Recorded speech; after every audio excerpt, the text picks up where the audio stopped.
Good afternoon, everyone.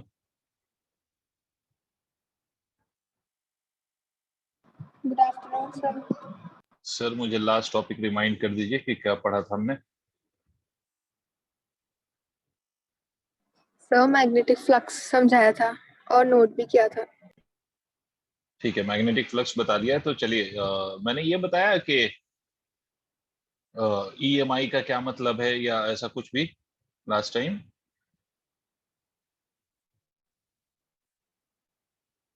सिर्फ magnetic flux बताया था बेटा। Yes sir. लॉज ठीक भी है, लॉज बताए हैं। नहीं, बस थोड़ा एक्सप्लेन नहीं तो सर बस थोड़ा सा ही ओवरऑल में बताया ठीक था। है, चलो मैं फिर से वहीं से स्टार्ट करता हूँ। देखो लास्ट क्लास में मैंने मैग्नेटिक फ्लक्स आपको समझा दिया था। उसके बाद मेन मुद्दे की बात आती है कि फैराडेज के laws related to electromagnetic induction, और इलेक्ट्रोमैग्नेटिक इंडक्शन होता क्या है इस बात को हम समझें। इलेक्ट्रोमैग्नेटिक इंडक्शन क्या होता है, first of all let us understand that. उसके लिए हम कुछ ऑब्जर्वेशन देखेंगे जो फैराडेज ने ऑब्जर्व किया, और उसके बाद व्हाट ही कंक्लूडेड, उस बात को हम समझेंगे। तो देखो, आप इमेजिन कीजिए कि हो सकता है शायद ये मैंने बताया भी हो, बट फिर भी चलो एक बार फिर से रिपीट कर लेते हैं कि अगर मान लो कि ये कोई क्वाइल है, it's a conducting coil. Conducting coil है, करंट उसमें अभी फ्लो नहीं कर रहा, बट इट्स कंडक्टिंग क्वाइल। इसका मतलब है कि इसमें करंट फ्लो कर सकता है। और दूसरी बात यह है बेटा कि यहां पर इसमें एक गैल्वेनोमीटर लगा दीजिए, और ये कंडक्टिंग कॉइल है, इसके साथ कोई सेल कनेक्टेड नहीं है, कोई सोर्स फॉर करंट इसके साथ कनेक्टेड नहीं है। देखो, करंट के लिए अगर हमें किसी भी कंडक्टर से करंट फ्लो कराना है तो at least we need to have a source connected to it. If we don't have any source connected to it तो करंट फ्लो नहीं करेगा। बट हमने जो ऑब्जर्व किया, या जो फ्राइडे ने ऑब्जर्व किया, व्हाट वाज दैट, उस बात पे हम डिस्कशन कर रहे हैं पहले। कि मान लीजिए सर ये कोई मैग्नेट है, इसका ये नॉर्थ पोल है और इस मैग्नेट का ये साउथ पोल है। And initially, when both were at rest with respect to each other, he observed no deflection in the coil, and which was obvious कि जब भाई मैग्नेट रेस्ट में है, कॉइल रेस्ट में है, and there is no cell connected to this coil or this conducting coil, तो obvious ही बात है कि कोई डिफ्लेक्शन नहीं होगा, because there will be no current obviously in the conducting coil, तो कोई करंट भी नहीं होगा। But what he observed was something like this, when he started moving the magnet towards the coil, जब उसने मैग्नेट को सडनली कॉइल की तरफ मूव कराना शुरू किया, तो he observe deflection in the galvanometer needle which was connected to the coil. और आपको मालूम है कि गैल्वेनोमीटर करता क्या है, तो इट डिटेक्ट्स करंट, और you can say it detects voltage. तो अगर इसमें निडल में डिफ्लेक्शन हुआ है, इसका मतलब है कि कुछ करंट इस कॉइल में फ्लो कर रहा है when the magnet was being moved with respect to the coil. और मान लो कि let the needle got deflected towards right. In this situation the needle got deflected towards right, right की तरफ डिफ्लेक्ट हो गई। उसके बाद what he observed, he repeated the experiment, but this time he moved the magnet away from the coil. उसने magnet को coil से दूर मूव कराया, and coil was still kept stationary with respect to the magnet.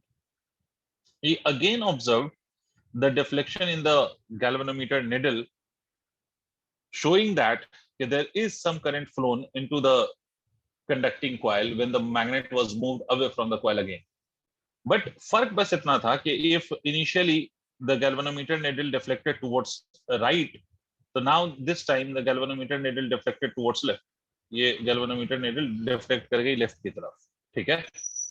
अब उसने क्या किया, he changed the whole experiment. Now this time he started moving the coil instead of moving the magnet. He kept magnet stationary and he started moving the coil. ये magnet है आपका, ये आपका coil है। Now he started moving the magnet and he observed the same kind of thing. When he started moving the coil towards the magnet, he observed again the deflection, and which continued in the galvanometer needle till he was moving the coil towards the magnet.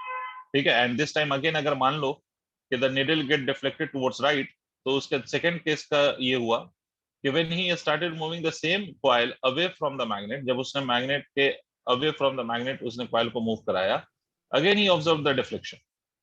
ठीक है, coil को जब उसने away from the magnet move कराया, again he observed the deflection, and again this time the needle was deflected in the opposite way, ठीक है, to the previous case. जब उसने कॉइल को मैग्नेट की तरफ मूव कराया था, तो मान लो कि let's say the needle got deflected towards right, तो जब he moved the coil away from the magnet, the needle got deflected towards left. ठीक है, तो ये ऑब्जर्वेशन उसका फिर से हुआ।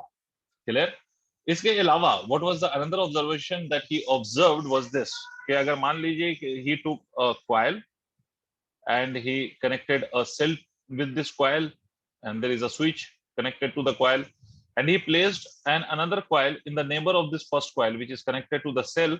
उसके पास एक दूसरा कॉइल रख दिया और इसके साथ उसने गैल्वेनोमीटर फिर से कनेक्ट कर दिया। now what was the observation? now what did he observe?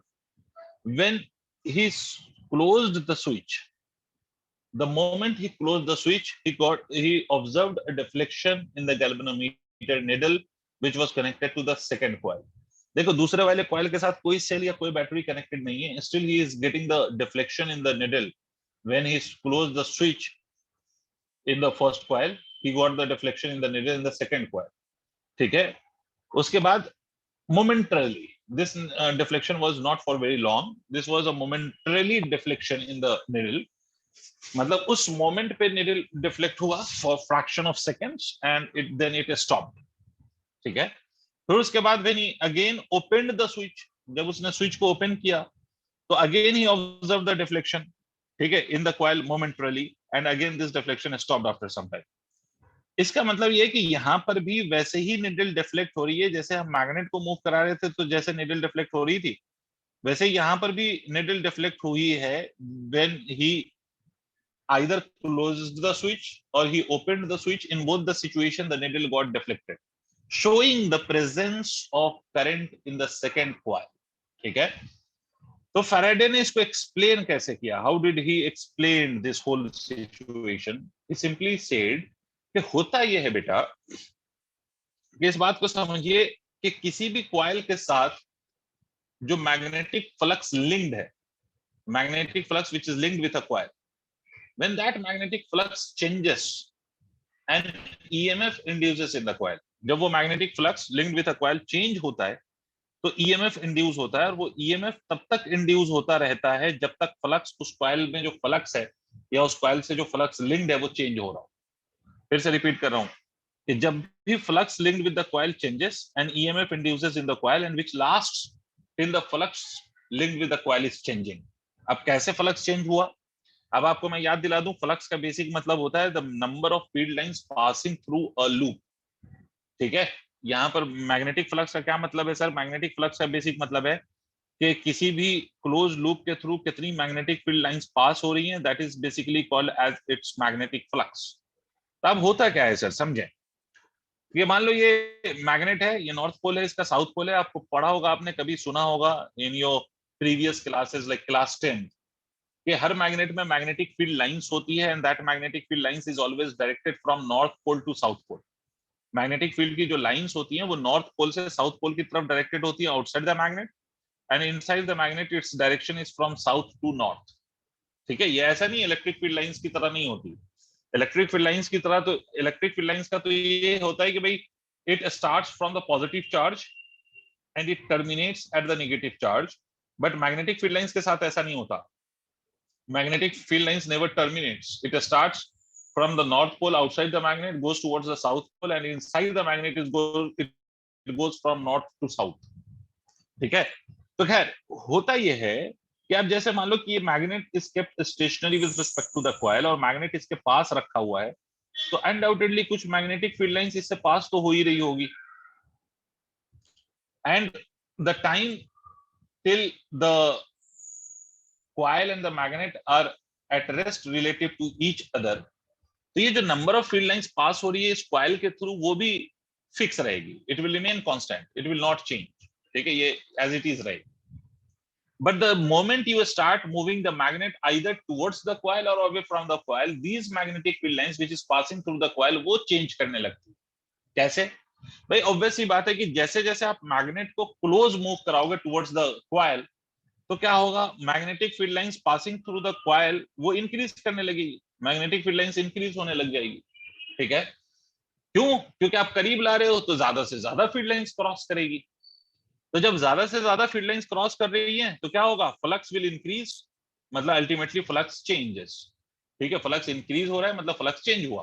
ठीक है, तो जैसे ही फ्लक्स चेंज हुआ इसके अंदर एक ईएमएफ इंड्यूस हो जाता है।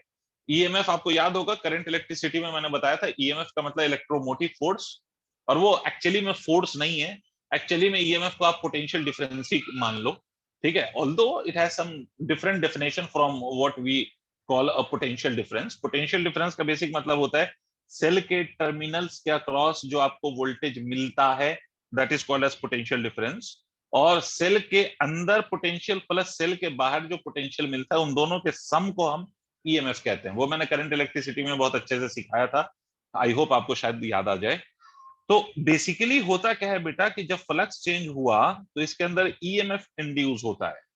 अब ईएमएफ इंड्यूस का वर्ड क्यों यूज हो रहा है सर यहां पर, ईएमएफ प्रोड्यूस नहीं बोला मैंने, ईएमएफ इंड्यूस होता है।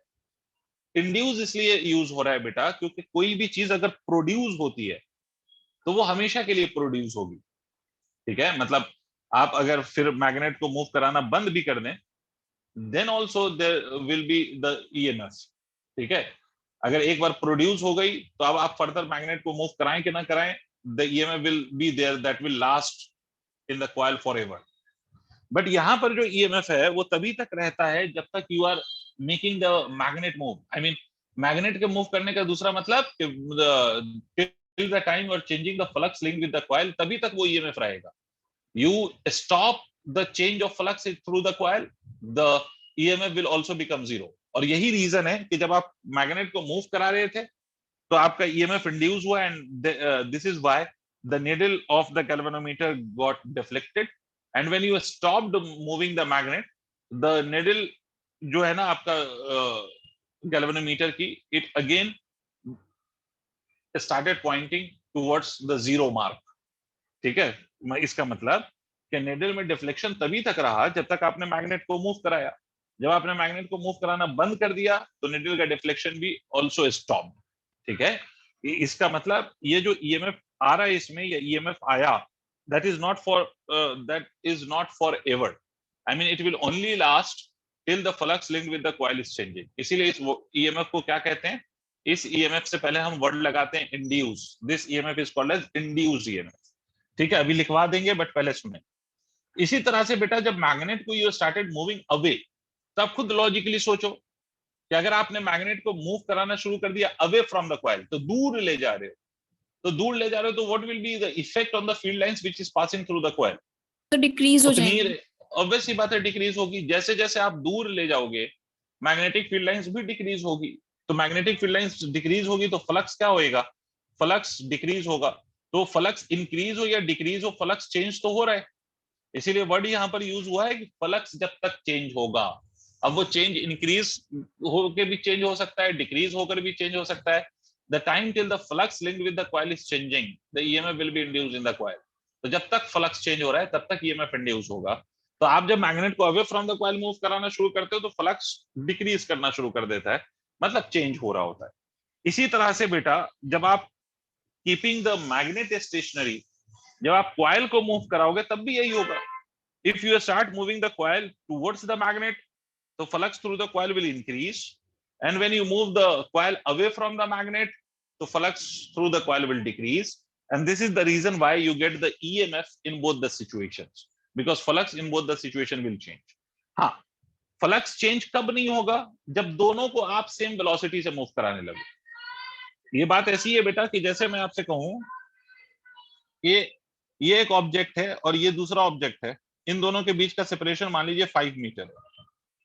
तो ये सेपरेशन इंक्रीज या डिक्रीज कब करेगा, जब एक के रेस्पेक्ट में दूसरा मूव करता हुआ दिखाई दे। मतलब अगर इस पे बैठ जाऊं तो ये दूसरा वाला मुझे मूव करता हुआ दिखाई देना चाहिए, अगर इस पे बैठ जाऊं तो दूसरा वाला मूव करता हुआ दिखाई देना चाहिए, तब ये या तो डिस्टेंस इंक्रीज होगा या डिस्टेंस डिक्रीज होगा। बट अगर मान लो कि दोनों सेम डायरेक्शन में जा रहे हैं and they are going with the same velocity, ये भी 5 मीटर पर सेकंड से जा रहा है, ये भी 5 मीटर पर सेकंड से जा रहा है, तो इन दोनों के बीच का सेपरेशन पे कोई इफेक्ट नहीं आएगा, neither it will increase nor it will decrease. तो उस केस में जो आपका वैल्यू ऑफ फ्लक्स है दैट विल रिमेन कांस्टेंट। है ना। तो इसी तरह से जब कॉइल और मैग्नेट को आप मूव कराओगे, दोनों को मूव कराने अगर लग जाओगे with the same velocity such that there is no relative motion as such between the coil and the magnet, तो उस केस में there will be no change of the magnetic field lines passing through the coil और there will be no change in the magnetic flux, and when there will be no change in the magnetic flux there will be no EMF induced. ठीक है। हाँ, मैंने ये नहीं बोला कि अगर दोनों को मूव कराएंगे तब, मैंने ये बोला कि दोनों को मूव कराएं और रिलेटिव टू ईच अदर दोनों एक दूसरे के रिस्पेक्ट में मूव नहीं कर रहा हो तब, ये दोनों बातों में फर्क है भाई। अगर मान लीजिए कि मैग्नेट को मैं मूव करा रहा हूँ 10 मीटर पर सेकंड से और कॉइल को मैं मूव करा रहा हूँ 2 मीटर पर सेकंड से, तो इसमें इसमें फ्लक्स चेंज होगा या नहीं होगा? मान होगा लो सेम सर। डायरेक्शन में ही मूव करा रहा हूँ, मान लो सेम डायरेक्शन में, तो होगा। बिकॉज अगर मैं कॉइल पे बैठ के देखूं तो मैग्नेट मूव करता हुआ मुझे दिखाई देगा। ठीक है। लेकिन अगर मान लीजिए कि मैं मैग्नेट को मूव कराऊं 10 मीटर पर सेकंड से और कॉइल को भी उसी डायरेक्शन में मूव करा दूं 10 मीटर पर सेकंड से, then there will be no relative motion either of the magnet और of the coil with respect to each other, तो फिर यहां पर कोई फ्लक्स का चेंज नहीं होगा। ठीक है। अच्छा सर, यहां तो समझ में आ गया कि रिलेटिव मोशन था, that is why either the magnetic field passing through the coil increased or it decreased and hence there was a change of flux and hence there was an EMF induced। But sir इसमें इसमें क्या हुआ, ये जो second वाला case है, what did happen to this, तो इसको समझो। बेटा हुआ क्या कि जब आपने स्विच को ओपन रखा था तो इस कॉइल में कोई करंट नहीं था, फर्स्ट वाली कॉइल में, इसको फर्स्ट कह लो इसको सेकंड कह लो, कोई करंट नहीं था तो कोई मैग्नेटिक फील्ड भी नहीं थी, and when there was no magnetic field there was no change of the magnetic field in the neighbouring coil also. भाई पहले वाले में कोई मैग्नेटिक फील्ड लाइंस ही नहीं है तो सेकंड वाले में भी कोई पास नहीं करेगा, तो सेकंड में भी कोई फील्ड लाइंस नहीं पास हो रही है फर्स्ट, क्योंकि फर्स्ट में कोई मैग्नेटिक फील्ड लाइंस नहीं है, and hence there was no flux और the change of flux in the second coil, and hence there was no deflection in the galvanometer नेबल। अब जैसे ही आप इस स्विच को क्लोज करेंगे, the moment you will close the switch, आप जैसे ही इस स्विच को क्लोज कर देंगे, अब क्या होएगा sir, what will happen now, जैसे ही आप स्विच को क्लोज करेंगे तो with the closing of this switch अचानक से करंट फ्लो करेगा फर्स्ट वाली कॉइल में। जब अचानक से करंट सर्किट में फ्लो करेगा तो अचानक से एक मैग्नेटिक फील्ड इसमें प्रोड्यूस होगी, तो जब इस फर्स्ट कॉइल में मैग्नेटिक फील्ड प्रोड्यूस होगी अचानक से, तो उस मैग्नेटिक फील्ड लाइंस का कुछ फील्ड लाइंस इससे भी पास करेगा अचानक से। मैं ये नहीं कह रहा हूं कि जितनी फील्ड लाइंस इसमें प्रोड्यूस हुई सारी इससे पास करेगी, बट कुछ तो इसमें भी अचानक से इंक्रीज हो जाएगी। तो ये सडन प्रोसेस हुआ ना कि अचानक से फ्लक्स इंक्रीज हुआ, तो जैसे ही अचानक से फ्लक्स इंक्रीज हुआ इसके अंदर ईएमएफ इंड्यूस होगा। But because this cell is the source of DC, DC मतलब डायरेक्ट करंट, डायरेक्ट करंट का दूसरा मतलब constant current, because cell is the source of the constant current. अब एक बात तो क्लियर है कि अचानक से ये करंट जरूर आया, बट ये करंट कैसा है, कांस्टेंट है। तो अगर मान लो कि ये करंट कांस्टेंट है तो इस फर्स्ट कॉइल में जो मैग्नेटिक फील्ड प्रोड्यूस हो रही है वो भी कांस्टेंट है, इसका मतलब है जो नेबरिंग कॉइल से जो मैग्नेटिक फील्ड लाइंस पास होगी वो भी कांस्टेंट रहेगी। पहली बार क्या हुआ था, सडनली फील्ड लाइंस आई तो सडनली फ्लक्स का चेंज हुआ, बट उसके बाद अब ये फ्लक्स में चेंज नहीं आ रहा। मान लो कि अगर दो फील्ड लाइंस पास हो रही है, जस्ट फॉर एग्जांपल, कि अगर ये सेकेंडरी कॉइल में सिर्फ दो फील्ड लाइंस पास हो रही हैं तो अब वो दो ही रहेंगी, बिकॉज फर्स्ट कॉइल में जो करंट है वो कांस्टेंट है, तो मैग्नेटिक फील्ड भी कांस्टेंट है, तो the number of field lines passing through the second coil वो भी कांस्टेंट है। क्लियर है। इसीलिए मोमेंटरली डिफ्लेक्शन आया गैल्वेनोमीटर निडल में, बट उसके बाद that needle the deflection of the needle stopped, है ना, शोइंग दैट कि जैसे ही आपने फर्स्ट कॉइल की स्विच को क्लोज किया, सेकेंड कॉइल में फ्लक्स का चेंज आया उस इंस्टेंट पे, बट उसके बाद फिर चेंज बंद हो गया, राइट। अब क्या होगा, अब इसमें कोई चेंज नहीं आ रहा, तो कोई फ्लक्स चेंज नहीं होगा तो कोई ईएमएफ इंड्यूस भी नहीं होगा, तो इसलिए निडल का डिफ्लेक्शन बंद है। अब जब हम स्विच को ओपन करेंगे, सोचिए आप, तो स्विच को ओपन करेंगे तो करंट जीरो होगा ना, नहीं समझ रहे हो, स्विच को ओपन करोगे, ये वाला जो स्विच है, ये वाला स्विच, ये स्विच, इसको आप ओपन कर दो, स्विच क्लोज करने पे करंट फ्लो करता है, स्विच ओपन करोगे तो करंट का फ्लो बंद हो जाएगा या नहीं बेटा? Yes sir. Yes, तो sir. जैसे ही आपने स्विच को ओपन Yes, किया तो sir. अब क्या होगा, flow of current will finally stop. तो जैसे ही करंट का फ्लो बंद हुआ, तो करंट का फ्लो बंद हुआ तो अचानक से फ्लक्स डिक्रीज हो गया ना। तो अचानक से फ्लक्स अगर फर्स्ट कॉइल में डिक्रीज हुआ तो भाई सेकंड कॉइल में भी तो डिक्रीज होगा, क्योंकि सेकंड कॉइल का जो फ्लक्स है वो डिपेंड कर रहा है फर्स्ट वाली कॉइल पर। तो इसीलिए फिर से आपको क्या दिखाई देगा, आपको फिर से डिफ्लेक्शन दिखाई देगा इन द गैल्वेनोमीटर नीडल, क्योंकि अचानक से फ्लक्स डिक्रीज हुआ है। क्लियर? हाँ, अब जब एक बार फर्स्ट कॉइल में करंट फाइनली जीरो हो गया तो फाइनली सेकंड कॉइल में भी मैग्नेटिक फील्ड जीरो हो जाएगी। अब उसके बाद कोई चेंज नहीं आएगा। तो मोमेंटरली डिफ्लेक्शन तो आएगा, but that deflection will not last for ever. Clear है? इसका मतलब इन सारे ऑब्जर्वेशन से अपने को ये समझ में आता है, इन सारे ऑब्जर्वेशन से अपने को ये समझ में आता है बेटा कि the actual cause for this induction of EMF is the change of flux and it is not the motion of the magnet or motion of the coil. Actual का रीजन है चेंज ऑफ द फ्लक्स। इसी को हम Faraday's का first law of electromagnetic induction कहते हैं। And what does it से? It says कि आपके कॉइल से लिंक्ड जो भी मैग्नेटिक फ्लक्स है, if you start changing that magnetic flux, then the EMF in the coil will induce, और वो तब तक रहेगा जब तक flux link with the coil is changing. Clear है? तो यही डेफिनेशन हुई है बेटा इलेक्ट्रोमैग्नेटिक इंडक्शन की। अगर आपसे कोई पूछ ले कि what is this electromagnetic induction, तो आप कह सकते हो it's the phenomena of induction of EMF when the flux link with the coil changes. ठीक है? तो उसी को हम इलेक्ट्रोमैग्नेटिक इंडक्शन कहते हैं। और जो डेफिनेशन है वही अपने आप में एक लॉ भी है फैराडेज का। तो फैराडेज का पहला लॉ लिखिए, फर्स्ट लॉ लिखिए, Faraday's first law, obviously EMI का लॉ, इलेक्ट्रोमैग्नेटिक इंडक्शन का first law, Faraday's first law. इसमें लिखिए, whenever the flux linked with the coil changes, whenever the flux linked with the coil changes,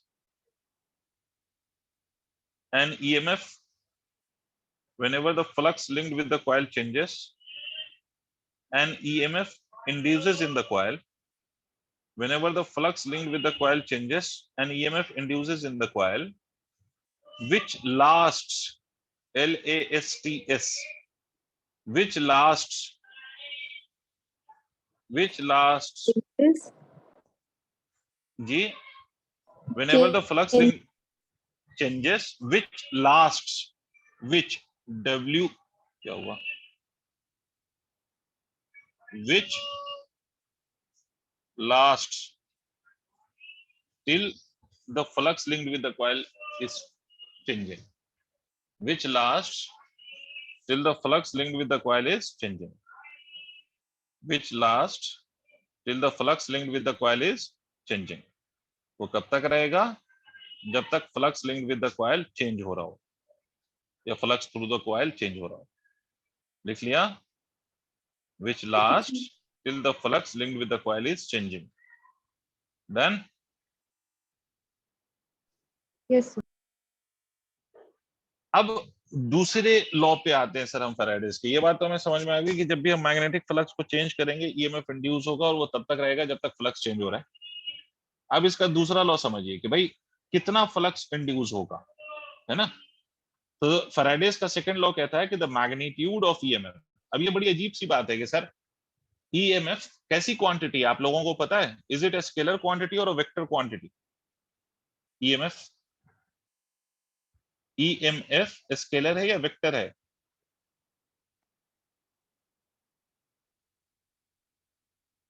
So vector. क्या हो गया भाई साहब? EMF scalar quantity है। पोटेंशियल स्केलर क्वांटिटी है, वेक्टर क्वांटिटी है? पोटेंशियल। सब भूले बैठे हो, खाली पढ़ते रहो, है ना? खाली भूल के बैठे हो, बस क्लास करते रहो। नहीं, potential is also scalar quantity, current is also scalar quantity. अच्छी बात तो यही है कि आपको करंट से रिलेटेड जो भी आ रहा है वो सब स्केलर ही क्वांटिटी है। करंट भी स्केलर है, पोटेंशियल भी स्केलर है, ईएमएफ भी स्केलर है। ठीक है? अब फिर से सुनो, ईएमएफ स्केलर क्वांटिटी है, स्टिल हम क्या कह रहे हैं, स्टिल हम ये कह रहे हैं कि द मैग्नीट्यूड ऑफ ईएमएफ, इसका मतलब है कि सर ये स्केलर तो है मगर इसमें डायरेक्शन भी है। जैसे आप करंट की अगर आप बात करें तो करंट स्केलर क्वांटिटी है, लेकिन क्या करंट की डायरेक्शन नहीं होती है? करंट में डायरेक्शन होती है या नहीं होती है, पहले ये बताइए। यस सर, होती है। Yes sir. होती है, but still it's a scalar quantity, right? तो वैसे ही ईएमएफ भी स्केलर क्वांटिटी है, बट हम ईएमएफ में भी डायरेक्शन होती है। ईएमएफ के डायरेक्शन का कहने का मतलब है सर, ईएमएफ के डायरेक्शन के कहने का मतलब है कि एक्चुअली में करंट की डायरेक्शन, जब हम कहते हैं ना ईएमएफ की डायरेक्शन, इसका मतलब है अल्टीमेटली हम करंट की डायरेक्शन ही बता रहे होते हैं, ठीक है? क्योंकि आपको मालूम है current flows from higher potential to lower potential. तो अगर ईएमएफ या पोटेंशियल कहोगे तो कोई पॉइंट तो ऐसा होगा जिसपे पोटेंशियल की वैल्यू ज्यादा होगी और किसी पॉइंट पे पोटेंशियल की वैल्यू कम होगी, वही डिसाइड करेगा कि करंट किधर से किधर फ्लो करेगा। तो ईएमएफ की डायरेक्शन कहने का मतलब है, दूसरा मतलब क्या, अल्टीमेटली हम करंट की डायरेक्शन बता रहे हैं। ये ईएमएफ की डायरेक्शन का मतलब किधर उसका हायर मानोगे और किधर उसका लोअर मानोगे, ठीक है?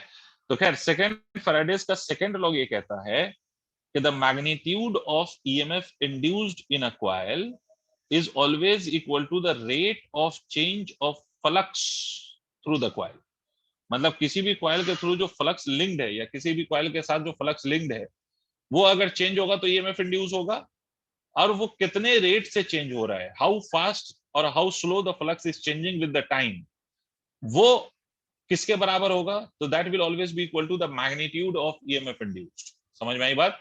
तो the rate of change of flux through the coil is always equal to the magnitude of EMF induced in the coil. This is the second law of Faraday's related to EMI. EMI में दो ही law हैं Faraday के।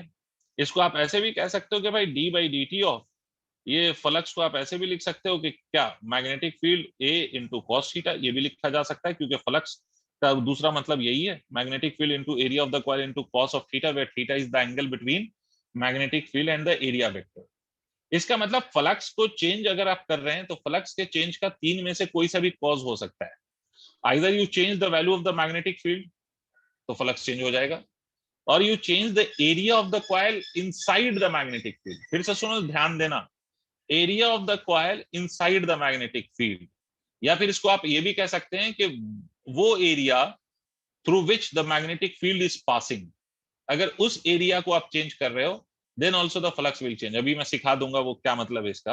And the third one is theta. Theta means the angle between the normal to the coil and the magnetic field. तीसरा case क्या है, तीसरा point क्या है कि अगर आप इंस्टेड ऑफ दिस अगर आप थीटा चेंज कर रहे होंगे तो भी क्या हो रहा होगा, तो भी आपका मैग्नेटिक फ्लक्स चेंज हो रहा होगा, तो ईएमएफ इंड्यूस होगा। तो खैर सेकंड लॉ आपका ये कहता है कि कितने रेट से आप फ्लक्स को चेंज कर रहे हैं, that will be exactly equal to the EMF induced in the coil. तो लिख लें सर, सेकंड लॉ लिखें, the rate of change of magnetic flux through the coil, the rate of change of magnetic flux through the coil is equal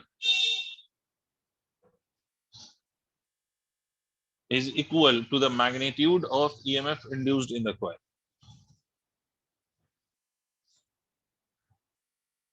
The rate of change of magnetic flux through the coil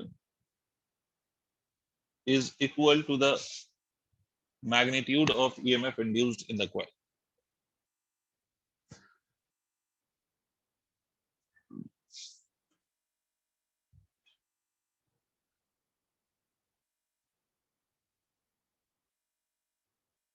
लिख लिया? Yes sir. ठीक है, ये formula note करिए। अभी एक और law पे डिस्कशन हम करेंगे, फिर उसके बाद क्वेश्चंस पे आते। मैं ये बात फिर से रिपीट कर रहा हूं कि एक्चुअली में ईएमएफ का दूसरा मतलब करंट की डायरेक्शन, और फैराडे इज आपको ये नहीं बताता। देखो आपने ये मैंने अभी बताया था ना ऑब्जर्वेशन में कि एक केस में if the galvanometer needle deflected towards right, तो in the next case the galvanometer needle deflected towards left. अभी बताया था ना कि जब मैग्नेट को आप मूव करा रहे हो टुवर्ड्स द कॉइल, तो अज्यूम करो कि if the needle gets deflected towards right, तो जब आप उसी मैग्नेट को away from the coil move कराओगे तो it gets deflected in the opposite sense. Clear? इसका मतलब दोनों केस में सेम डायरेक्शन में आपकी नीडल डिफ्लेक्ट नहीं हो रही है। इसका मतलब है जब आप मैग्नेट को टुवर्ड्स द कॉइल मूव कराते हो तो जो करंट की डायरेक्शन है, और जब उसी मैग्नेट को away from the coil move कराते हो तो जो करंट की डायरेक्शन है वो सेम नहीं है। अगर करंट की डायरेक्शन सेम होती तो नीडल का भी डिफ्लेक्शन का डायरेक्शन सेम होता, बट नीडल की डिफ्लेक्शन की डायरेक्शन दोनों सिचुएशन में ऑपोजिट है। इसका मतलब है करंट की भी डायरेक्शन ऑपोजिट है, but Faraday could not explain the direction in which the current will induce when there will be a change of flux. इसका दूसरा मतलब कि फैराडेस ने तो ये तो बता दिया कि भाई ईएमएफ कितना इंड्यूस होगा, बट फैराडेस ने ये नहीं बताया कि वो जो ईएमएफ इंड्यूस होगा वो ईएमएफ किस डायरेक्शन में इंड्यूस होगा, या इन अदर वर्ड्स कि जो करंट इंड्यूस होगा वो करंट किस डायरेक्शन में फ्लो करेगा, क्लॉकवाइज फ्लो करेगा या एंटी क्लॉकवाइज फ्लो करेगा। It was not given by the Faraday's laws. ठीक है सर? तो अब इसके बाद एक और साइंटिस्ट आता है जिसका नाम है लेंज। उसको हम कहते हैं लेंज लॉ, लेंज का law, Lenz law. This gentleman gives you the direction for the induced EMF or the induced current. अब ये लेंज लॉ क्या कहता है पहले सुने आप। लेंज लॉ ये कहता है कि the EMF induces in such a way such that it opposes the cause that has induced it. मतलब जिस कॉज ने इसको इंड्यूस किया है उसी कॉज को ये अपोज करता है। क्यों करता है, come to that reason later on. ठीक है, बट ये करंट की जो डायरेक्शन इंड्यूस होगी वो इस तरह से इंड्यूस होगी सच दैट कि वो उस कॉज को अपोज कर सके जो कॉज उसको इंड्यूस कर रहा है। क्या मतलब कि भाई आपको मालूम है कि ये जो ईएमएफ इंड्यूस हो रहा है वो इंड्यूस हो रहा है due to the change of flux. तो फ्लक्स या तो इंक्रीज करेगा या तो फ्लक्स डिक्रीज करेगा। तो फ्लक्स के इंक्रीज करने का कॉज या फ्लक्स के डिक्रीज करने का जो कॉज है उसको अपोज करता है कौन, करंट जो इंड्यूस हुआ है। ठीक है, क्यों करता है वो अभी हम समझेंगे, बट उसको करता है अपोज। देखिए क्या मतलब है सर, इस बात को समझने के लिए एग्जांपल समझिए कि मान लीजिए कि ये आपका कॉइल है और ये आपका मैग्नेट, मैग्नेट का ये नॉर्थ पोल और ये साउथ पोल। अगर हम मैग्नेट को टुवर्ड्स द कॉइल मूव कराएं तो फ्लक्स के साथ क्या होगा? If I start moving the magnet towards the coil, increase करेगी। फ्लक्स इंक्रीज करेगा। अब एक बात सोचो कि फ्लक्स के इंक्रीज का कॉज क्या है? फ्लक्स के इस केस में फ्लक्स के इंक्रीज का कॉज है the motion of the north pole towards the coil. सोच के देखो, इमेजिन करो, अगर ये मैग्नेट या ये नॉर्थ पोल कॉइल की तरफ मूव करना बंद कर दे तो the change of flux in the coil will stop and hence the EMF will also become zero. तो यहां पर flux is the cause, but वो फ्लक्स का चेंज ला कौन रहा है? ये ला रहा है motion of the magnet towards the coil. और मोशन में भी कौन सा पोल कॉइल की तरफ मूव कर रहा है? तो that is the north pole which is moving towards the coil. तो ये कॉइल अपने अंदर ईएमएफ या करंट को इस तरह से इंड्यूस करेगा सच दैट वो मोशन ऑफ नॉर्थ पोल को अपोज कर सके। अब अगर वो उसको motion of the north pole को अपोज करना है तो तभी पॉसिबल है जब ये अपने अंदर नॉर्थ पोलैरिटी डेवलप कर ले। और नॉर्थ पोलैरिटी डेवलप करने के लिए एक पर्टिकुलर डायरेक्शन में करंट को फ्लो करना पड़ेगा। और करंट किस डायरेक्शन में फ्लो करता है कि नॉर्थ पोलैरिटी डेवलप हो? तो हमेशा याद रखना, करंट फ्लो करता है एंटी क्लॉकवाइज डायरेक्शन। ठीक है, to develop a north polarity in a coil. किसी भी कॉइल में अगर करंट एंटी क्लॉकवाइज डायरेक्शन में फ्लो कर रहा है तो उस कॉइल में जो मैग्नेटिक पोलैरिटी डेवलप होगी that would be the north polarity. समझे इस बात को? बोलो। Yes sir. इसका मतलब उसने करंट किस डायरेक्शन में इंड्यूस किया भाई? Anti clockwise. क्यों इंड्यूस किया? ताकि वो नॉर्थ पोलैरिटी डेवलप करे। क्यों नॉर्थ पोलैरिटी वो डेवलप करना चाहता है? ताकि वो motion of the north pole को अपोज कर सके। क्यों अपोज करना चाहता है? Due to the inertia. अब इनर्शिया का खाली ये मतलब नहीं कि इनर्शिया ऑफ रेस्ट या इनर्शिया ऑफ मोशन। इनर्शिया का बेसिक मतलब है कि किसी भी चीज के अंदर कोई भी तरह का चेंज अगर आप करोगे तो उस बॉडी की अपनी प्रॉपर्टी होती है कि वो उस चेंज को अपोज करता है। अगर आप इसमें करंट फ्लो करा रहे हो तो इसका मतलब है कि आप इसके इलेक्ट्रॉन को रेस्ट्रिक्ट कर रहे हो to flow in one direction. ठीक है, तो इस बॉडी की ये प्रॉपर्टी है कि वो इस रिस्ट्रिक्शन को अपोज करे। And due to this oppose वो क्या करेगा? वो उस कॉज को ही अपोज करेगा जो कॉज उसको इंड्यूस कर रहा है। तो अगर आपसे कोई पूछ ले कि what is the cause for this oppose, तो याद रखिएगा कि the inertia of the coil is the cause for this oppose. अगर कॉइल के अंदर इनर्शिया नहीं होता तो ये अपोज नहीं हो रहा होता। तो कॉइल के अंदर जो इनर्शिया है ना, वही कॉज है इस बात का। आपको मेरी बात समझ आई? Yes sir. यस ठीक सर। है, एक और एग्जांपल लेते हैं भी, कुछ समझें इस लॉ को, उसके बाद लिखवाऊंगा, फिर कुछ और एग्जांपल्स पे डिस्कशन करें। ये मान लीजिए नॉर्थ पोल या साउथ पोल, फिर से ये कॉइल रख दिया। Now this time I am moving the magnet away from the coil. अब क्या होगा बेटा, फ्लक्स के साथ इंक्रीज होगा या डिक्रीज होगा? डिक्रीज होगा सर। डिक्रीज होगा। डिक्रीज होगा। अब इस बारी फ्लक्स के डिक्रीज का कॉज क्या है? तो इस बारी फ्लक्स के डिक्रीज का कॉज है सर कि नॉर्थ पोल का दूर जाना, because north pole is going away from the coil, hence the flux is decreasing. यही मतलब है। तो नॉर्थ पोल Yes, के sir. दूर जाने को वो रोकना चाहेगा। तो कैसे रोकना चाहेगा? तो ये अपने अंदर साउथ पोलैरिटी डेवलप करेगा ताकि वो नॉर्थ पोल को अट्रैक्ट कर सके। मतलब it doesn't allows north pole to go away from it, and to do this it will develop a south polarity in it. तो साउथ पोलैरिटी डेवलप करने के लिए भी एक पर्टिकुलर डायरेक्शन में करंट को फ्लो करना पड़ेगा, and that particular direction is clockwise. मतलब अगर करंट क्लॉकवाइज फ्लो करता है तो साउथ पोलैरिटी डेवलप करता है किसी भी लूप में, B it of any shape. जरूरी नहीं है कि वो सर्कुलर शेप का होगा तभी। इसीलिए मैं बार बार कह रहा हूं, लूप, लूप का कोई सा भी शेप हो, भले वो कोई सिमेट्रिक शेप हो या असिमेट्रिक शेप हो, आर्बिट्री शेप हो, कुछ भी हो, सबके लिए ये बात वैलिड है कि अगर करंट एंटी क्लॉकवाइज फ्लो करेगा तो north polarity, current clockwise flow करेगा तो साउथ पोलैरिटी। ठीक है, तो अब लेंज लॉ का मतलब समझ में आया कि जो कॉज इसको इंड्यूस कर रहा है, ये उसी कॉज को अपोज करने के लिए अपने अंदर उसी तरह से करंट या ईएमएफ को इंड्यूस करता है, ताकि वो उस कॉज को ही अपोज करे। क्यों अपोज करना चाहता है? Due to its inertia. ठीक है, तो लिखिए लेंज लॉ में लिखिए, उसके बाद फिर कुछ और एग्जांपल्स लेता हूं। लेंज लॉ में लिखिएगा, this law states that, this law states that EMF induces in a coil, this law states that EMF induces in a coil in such a way, EMF induces in a coil in such a way such that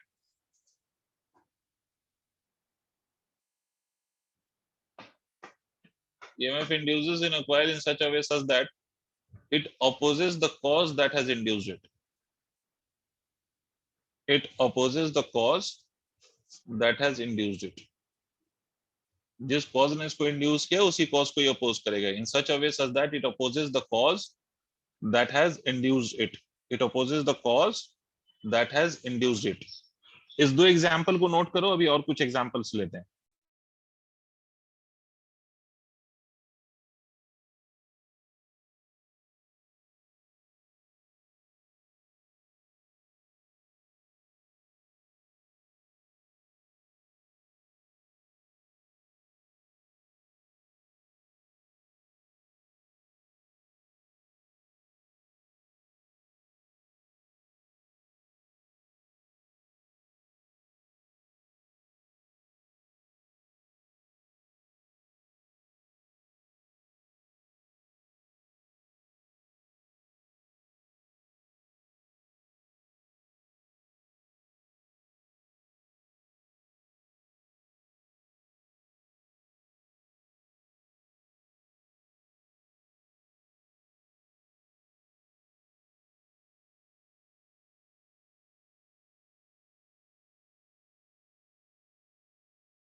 Done, sir.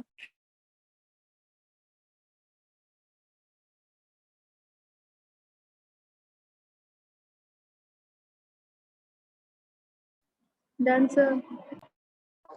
Yeah, just wait for a minute.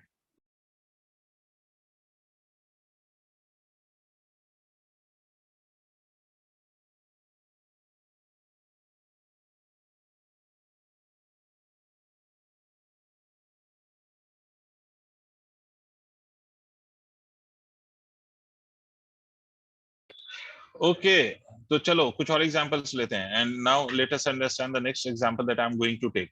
ऐसा समझना, ये भी मैं draw भी करूंगा, but पहले समझो।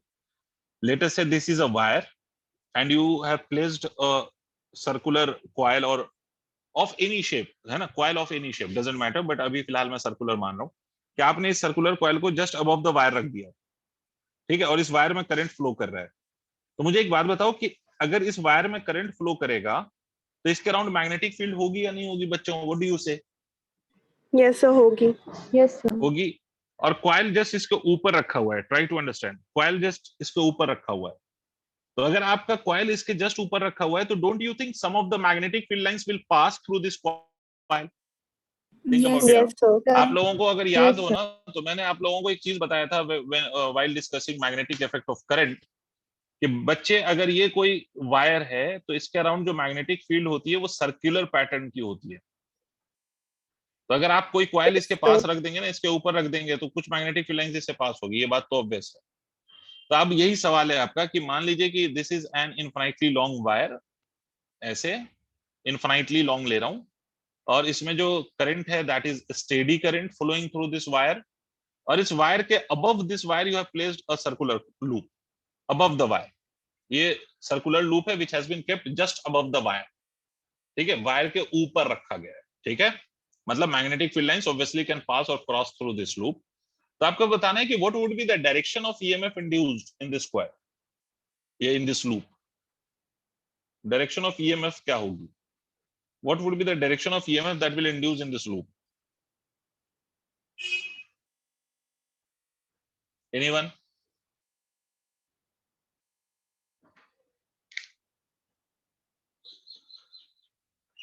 Current is steady.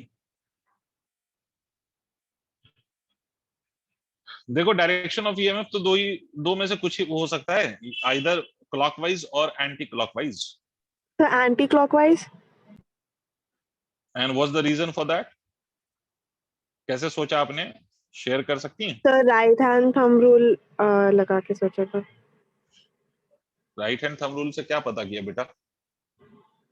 Sir मैंने जो वायर है, स्ट्रेट वायर, उसकी मैग्नेटिक फील्ड की डायरेक्शन निकाली और फिर उससे सोचा कि उधर कैसे जा रही होगी। सर वो आउटवर्ड आ रही है।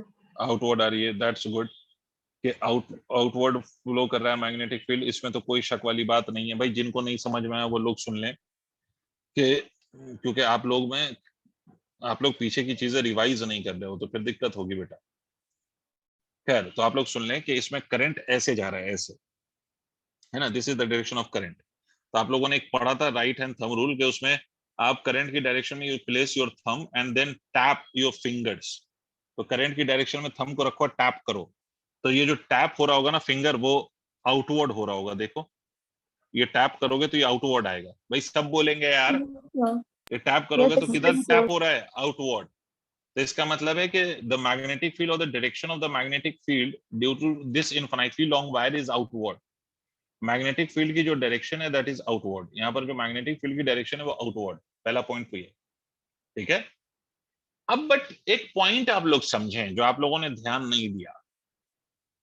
मैंने तो मैग्नेटिक फील्ड की डायरेक्शन इसमें सिखाया अभी फिलहाल, याद दिलाया, क्योंकि मेरा नेक्स्ट क्वेश्चन भी ऐसा ही होगा, तो इसलिए मैंने पहले आपको याद दिला दिया कि भाई ऐसे करते थे, मैग्नेटिक फील्ड की डायरेक्शन ऐसे फाइंड करते थे।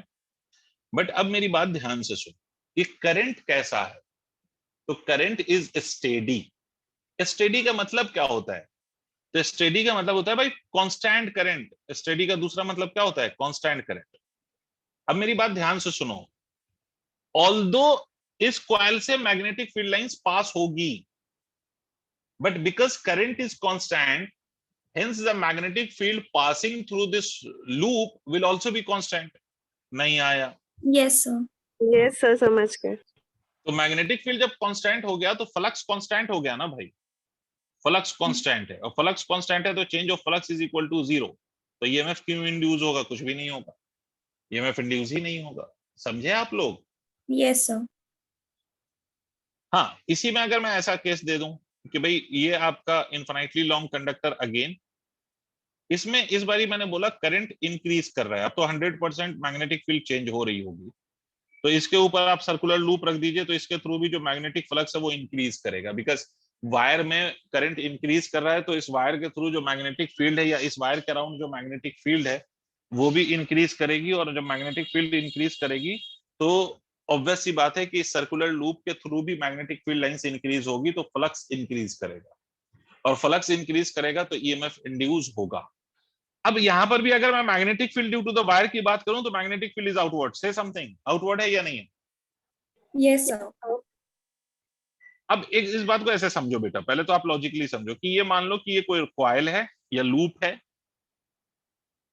इसमें मैग्नेटिक फील्ड लाइंस इस डायरेक्शन में और वो इंक्रीज कर रही है। अब यहाँ पर नॉर्थ पोल साउथ पोल नहीं है, यहां पर क्या है कि मैग्नेटिक फील्ड लाइंस ऑलरेडी और वो इंक्रीज कर रही है।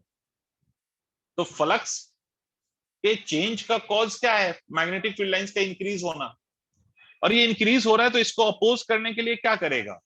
कॉइल अपनी मैग्नेटिक फील्ड, जो ओरिजिनल मैग्नेटिक फील्ड है, उसके ऑपोजिट डायरेक्शन में प्रोड्यूस करेगा या नहीं? सोच के देखो, कॉइल के थ्रू जो मैग्नेटिक फील्ड पास हो रही है दैट इज टुवर्ड्स राइट, तो कॉइल अपनी मैग्नेटिक फील्ड इसको अपोज करने के लिए किधर बनाएगा? लेफ्ट की तरफ प्रोड्यूस करेगा या नहीं? सोच के देख। yes, भाई अगर मान लीजिए कि यहां से एक मैग्नेटिक फील्ड लाइन ऐसे पास हुई है, ठीक है, जो मतलब आउट जो मैग्नेटिक फील्ड है, तो कॉइल क्या करेगा? वो भी अपनी एक मैग्नेटिक फील्ड लाइन इधर लाना चाहेगा ताकि ये दोनों एक दूसरे को नलीफाई कर सके, कैंसिल कर सके। समझ रहे हैं आप? Yes sir. Yes sir. तो बेटा हमेशा ऐसा नहीं है कि नॉर्थ पोल और साउथ पोल ही मूव करेगा, तो आपको ये बात समझनी है कि इंक्रीज हो रहा है अगर फ्लक्स, तो उसके अपोजिट डायरेक्शन में ये अपनी मैग्नेटिक फील्ड प्रोड्यूस करेगा ताकि उस इंक्रीज को अपोज कर सके। तो देखो वायर की जो मैग्नेटिक फील्ड है वो आउटवर्ड है, तो ये लूप अपनी मैग्नेटिक फील्ड किधर पैदा करना चाहेगा? बताओ। Sir inward. Inward. Of course inward.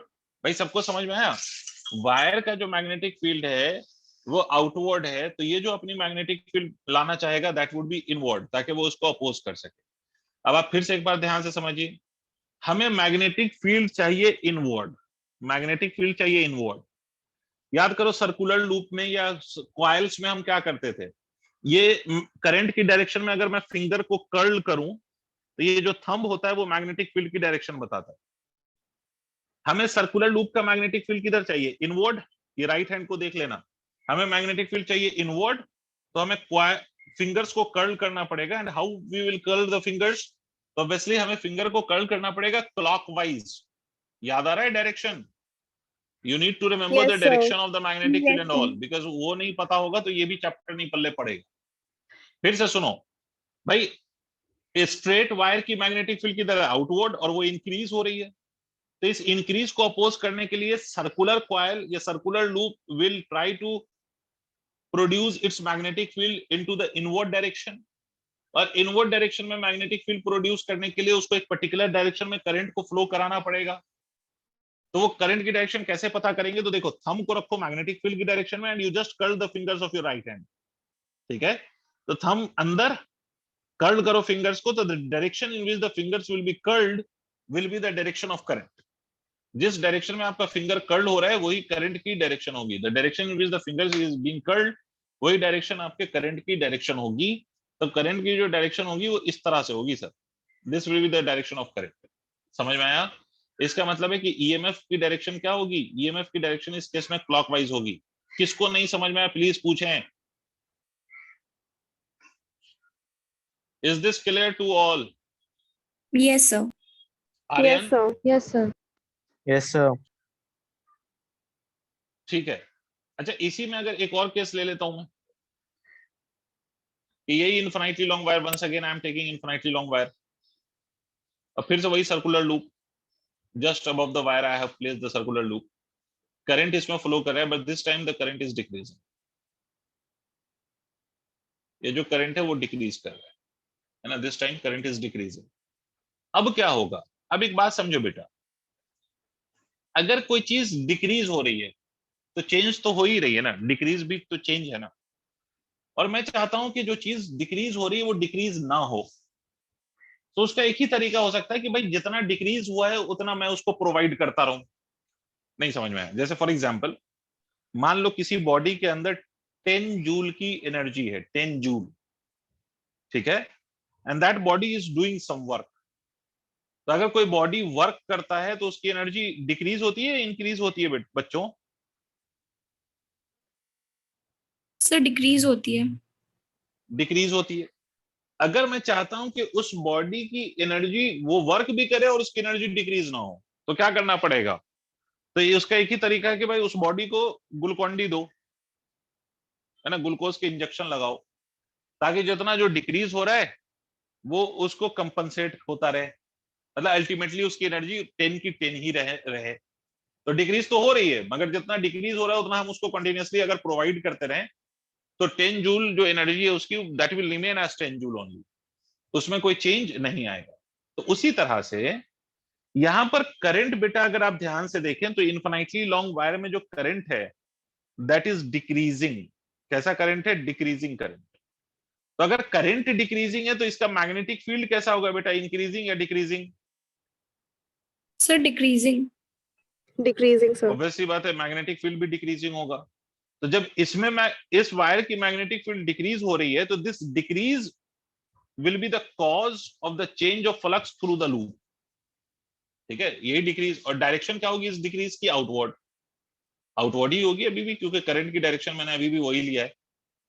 तो अब डिक्रीज को ये कॉइल क्या चाहेगा कि भाई वो डिक्रीज ना करे। तो डिक्रीज ना करे तो क्या मतलब हुआ कि अगर मान लो पहली बार 10 फील्ड लाइंस पास हो रही थी, अब दूसरी बार 8 फील्ड लाइंस पास हुई हैं, 8। पहली बार 10 हुई और दूसरी बार 8 पास हुई। तो ये क्या करेगा?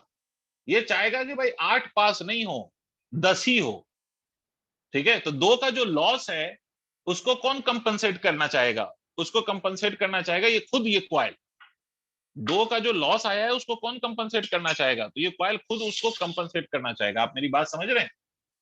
इसका मतलब कि यस जब सर। इसके through magnetic field lines decrease होगी तो ये अपनी मैग्नेटिक फील्ड लाइंस प्रोड्यूस करेगा उसी डायरेक्शन में जिस डायरेक्शन में एक्सटर्नल मैग्नेटिक फील्ड है, ताकि उस डिक्रीज को ये रोक सके। भाई फॉर एग्जांपल, अगर इस डायरेक्शन में ये 4 मैग्नेटिक फील्ड लाइंस थी, अब सिर्फ 3 अगर रह गई है और मैं चाहता हूं ये 4 ही रहे, तो जो लॉस हुआ है उसको मुझे प्रोवाइड करना पड़ेगा ना।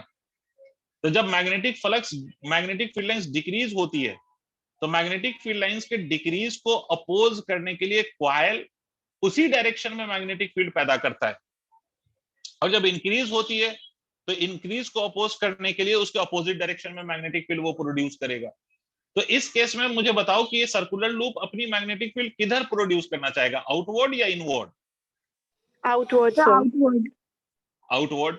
और आउटवर्ड अगर आपको वो चाहिए मैग्नेटिक फील्ड, तो उसके लिए करंट या ईएमएफ की डायरेक्शन क्या होगी? Anti clockwise. आप रख के देख लो, थंब को रखो आउटवर्ड और फिंगर्स को कर्ल करो, तो your fingers will be curled in the anti clockwise direction, and that would be the direction of the EMF और करंट। ईएमएफ कैसा होगा? एंटी क्लॉकवाइज होगा इस केस में। कुछ कुछ हजम हुआ है?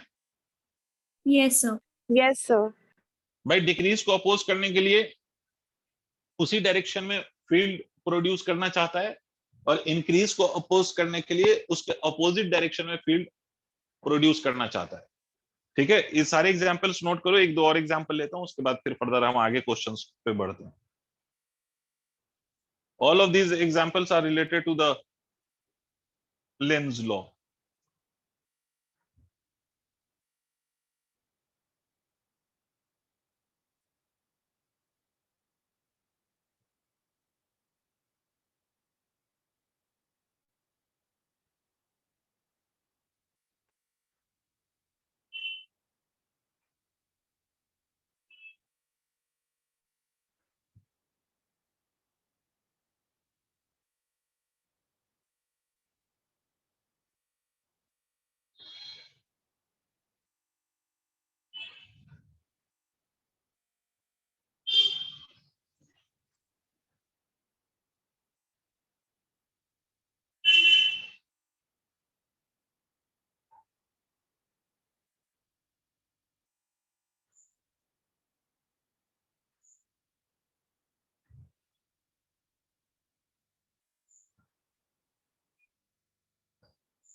Done sir.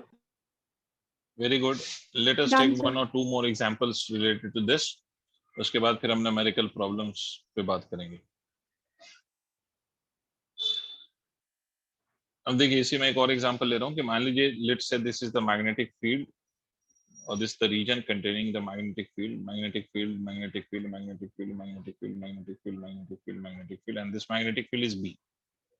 And yes, of course, this magnetic field is constant. और एक loop मान लो, this time I'm taking a square loop, तो किसी भी शेप का लूप हो उससे कोई फर्क नहीं पड़ता. And I'm making the loop move inside the magnetic field. मैं लूप को मैग्नेटिक फील्ड के अंदर मूव करा रहा हूं. I'm making it move inside the magnetic field. ठीक है. अब इस केस में आप लोगों को ये सोचना है कि जब ये कॉइल को हम मैग्नेटिक फील्ड के अंदर मूव करा रहे होंगे तो जैसे जैसे ये कॉइल अंदर जाएगा आपको नहीं लगता कि the region of the coil through which magnetic field lines would be passing वो रीजन इंक्रीज करेगा? सोच के देखो. Yes sir. फिर से मैं रिपीट कर रहा हूं कि the region through which the magnetic field lines is passing वो रीजन इंक्रीज करेगा. इसी को हम कहते हैं एरिया इंक्रीज करेगा. एरिया का इंक्रीज करने का ये मतलब नहीं होता कि कॉइल की एरिया इंक्रीज हो गई. इसका मतलब ये होता है बेटा कि कॉइल की वो एरिया जिसके through magnetic field lines pass हो रही हैं वो इंक्रीज हो रही है. समझ रहे हो? The region of the coil through which the magnetic field lines is passing वो इंक्रीज हो रहा है. कॉइल की एरिया इंक्रीज होने का ये मतलब नहीं कि कॉइल की एरिया को बढ़ा दिया हमने बैठ के उसको खींच तान के बढ़ा दिया या कॉइल की एरिया को घटा दिया हमने खींच तान के कम कर दिया. ये मतलब नहीं है. एरिया का मतलब हमेशा याद रखना, एरिया जब भी इस केस में कहा जाए तो उस एरिया की हम बात कर रहे हैं बेटा जिस एरिया के थ्रू मैग्नेटिक फील्ड पास हो रही है या मैग्नेटिक फील्ड लाइंस पास हो रही है उस एरिया के इंक्रीज या डिक्रीज की बात कर रहे हैं. तो खैर, तो यहां पर जैसे जैसे हम कॉइल को मूव कराएंगे इनसाइड द मैग्नेटिक फील्ड वैसे वैसे area of the coil which is through which the magnetic field is passing वो इंक्रीज करेगा. तो जब वो इंक्रीज करेगा, व्हेन इट विल इंक्रीज, तो ऑब्वियस ही बात है कि भाई फ्लक्स इंक्रीज करेगा और फ्लक्स इंक्रीज करेगा तो ईएमएफ इंड्यूस होगा. तो ईएमएफ इंड्यूस होगा तो उस ईएमएफ की कोई डायरेक्शन होगी. And again the question is कि भाई उस ईएमएफ की डायरेक्शन क्या होगी? क्या सवाल समझ आ गया सबको? Yes sir. ईएमएफ की डायरेक्शन कहने का दूसरा मतलब है भाई करंट की डायरेक्शन, है ना? तो आप देखो, मुझे एक बात बताओ, एरिया अंदर मूव कर रही है या कॉइल अंदर मूव कर रहा है तो एरिया इंक्रीज हो रही है. तो एरिया इंक्रीज का मतलब यही हुआ ना कि मैग्नेटिक फील्ड इंक्रीज हो रहा है. बोलो हाँ या ना? Yes sir.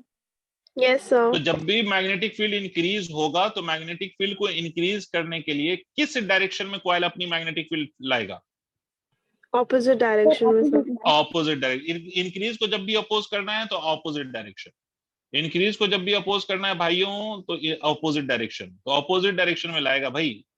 तो ऑपोजिट डायरेक्शन का क्या मतलब कि कॉइल अपनी मैग्नेटिक फील्ड लाएगा आउटवर्ड.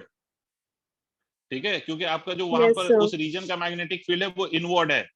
तो कॉइल अपनी मैग्नेटिक फील्ड किधर प्रोड्यूस करना चाहेगा? आउटवर्ड. तो आउटवर्ड प्रोड्यूस करने के लिए in which direction do you think the current will flow?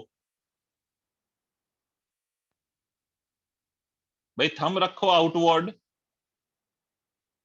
हमको किधर रखिए? आउटवर्ड.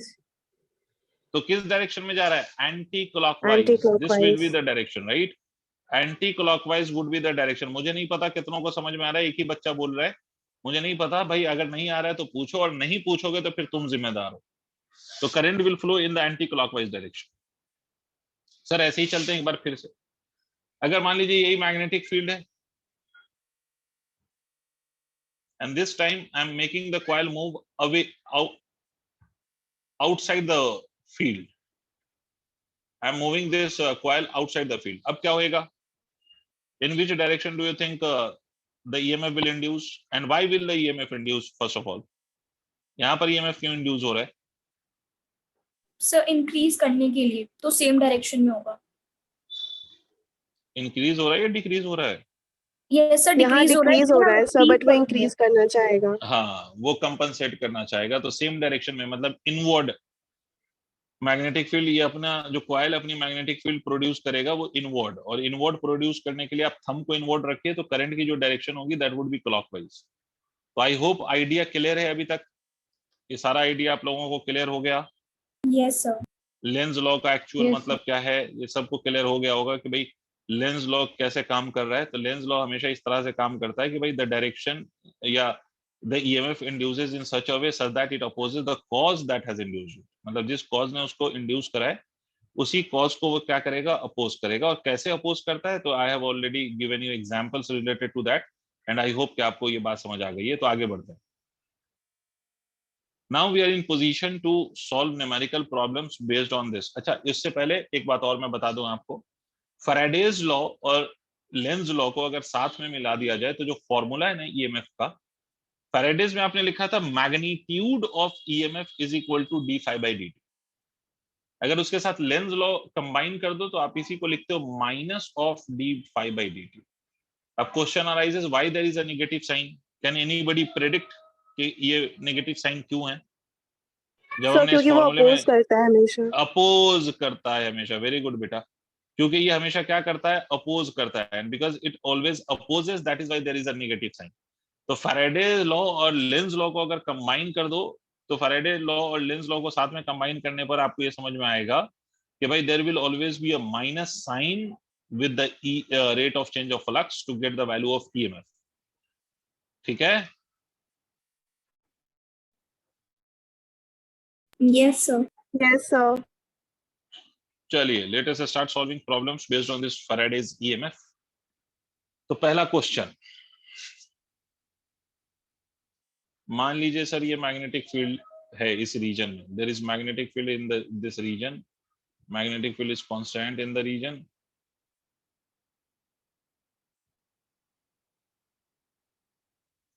और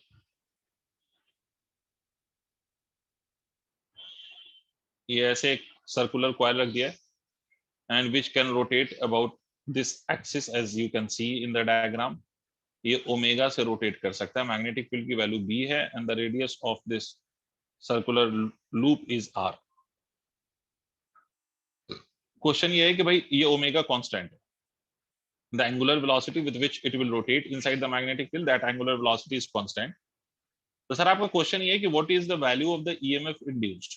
क्वेश्चन है EMF कितना इंड्यूस होगा, what will be the value of the EMF induced in the coil। इस कॉइल के अंदर कितना EMF इंड्यूस होगा when it will be made to rotate with a constant angular velocity of omega। ठीक है sir, question note कीजिए आप लोग।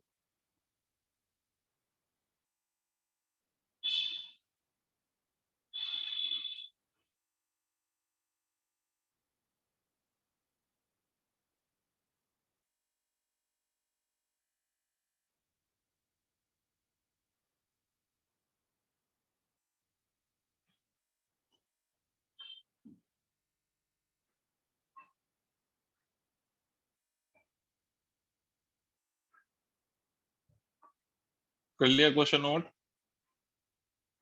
Yes sir. ठीक है, नाउ लिसन टू मी। अब पहली बात, इस केस में देखो, this coil is very well kept inside the field, right. Coil ना तो फील्ड से बाहर जा रहा है ना तो फील्ड के अंदर जा रहा है, तो coil is inside the field. Still मैं कह रहा हूं कि इसमें ईएमएफ इंड्यूस कितना होगा। इसका मतलब है कि although the coil is inside the magnetic field, but there must be the flux changing through the coil, then only there will be an EMF induced. अगर फ्लक्स चेंज नहीं हो रहा होगा तो ईएमएफ इंड्यूस नहीं होगा। अब मैग्नेटिक फील्ड भी कांस्टेंट है, फ्लक्स का फॉर्मूला क्या होता है, बी ए कॉस थीटा। तो मैग्नेटिक फील्ड भी कांस्टेंट है, और कॉइल का जो एरिया है through which the magnetic field lines is passing वो भी कांस्टेंट है। भाई आप कॉइल को मैग्नेटिक फील्ड के बाहर या अंदर तो नहीं मूव करा रहे हो, उसी मैग्नेटिक फील्ड के अंदर रोटेट करा रहे हो। तो वो एरिया जिसके थ्रू मैग्नेटिक फील्ड पास हो रही है वो एरिया कंटिन्यूअसली फिक्स है ना। तो एरिया भी कांस्टेंट है, मैग्नेटिक फील्ड भी कांस्टेंट है, तो फिर फ्लक्स चेंज क्यों हो रहा है? तो undoubtedly this flux is changing because of the theta, that is the angle between the area vector and the magnetic field vector. कैसे सर? मान लीजिए सर ये कॉइल है, ये ऐसे रखा हुआ है मैग्नेटिक फील्ड में, मान लीजिए कि ये ऐसे रखा हुआ है। तो अगर ये कॉइल ऐसे रखा हुआ है तो इस पे नॉर्मल ऐसे, this is the direction of normal, tell me yes और नो, ये नॉर्मल की डायरेक्शन है। जब इसको रोटेट कराना शुरू करोगे तो normal will also start rotating with the coil और नॉट। ये कॉइल है, इसको ऐसे रोटेट कराओ तो ये भी ये रोटेट होगा, तो इसके पे जो नॉर्मल है, नॉर्मल वो भी रोटेट होगा ना सर साथ साथ। सर कुछ तो बोल लो। Yes, sir. Yes sir. जब नॉर्मल रोटेट होगा, मतलब ये कॉइल ऐसे था मान लेते हैं, या ऐसे था, जैसे भी था, तो मान लेते हैं नॉर्मल ऐसे था, तो मैग्नेटिक फील्ड और नॉर्मल के बीच कुछ एंगल बन रहा था, जब इसको रोटेट कराओगे तो ये नॉर्मल भी साथ साथ रोटेट हो रहा है, तो मैग्नेटिक फील्ड और नॉर्मल के बीच का जो एंगल है वो कंटिन्यूअसली चेंज होगा या नहीं, सोचो। Yes sir. Yes sir. अब एक बात बताइए कि अगर अगर ये क्वाइल थीटा से रोटेट कर जाए, थीटा एंगल से ये रोटेट हुई, तो नॉर्मल और मैग्नेटिक फील्ड के बीच का एंगल कितना बनेगा? देखो जब क्वाइल ऐसे था तो इसका जो नॉर्मल है वो मैग्नेटिक फील्ड की डायरेक्शन में है, मतलब इनिशियली दोनों के बीच का एंगल 0 है, समझ रहे हो? ये क्वाइल है, इसका नॉर्मल और मैग्नेटिक फील्ड अभी दोनों सेम डायरेक्शन में है, मतलब थीटा की वैल्यू कितनी है? 0। इसको रोटेट कराइए थीटा एंगल से, तो नॉर्मल और मैग्नेटिक फील्ड के बीच का एंगल कितना हो जाएगा? थीटा। भाई बिल्कुल थीटा ही होगा भाई, क्या हो गया? ऑब्वियसली थीटा ही होगा ना भाई बच्चों, जितने एंगल से क्वाइल रोटेट करेगा उतने ही एंगल से तो उसका नॉर्मल भी रोटेट करेगा।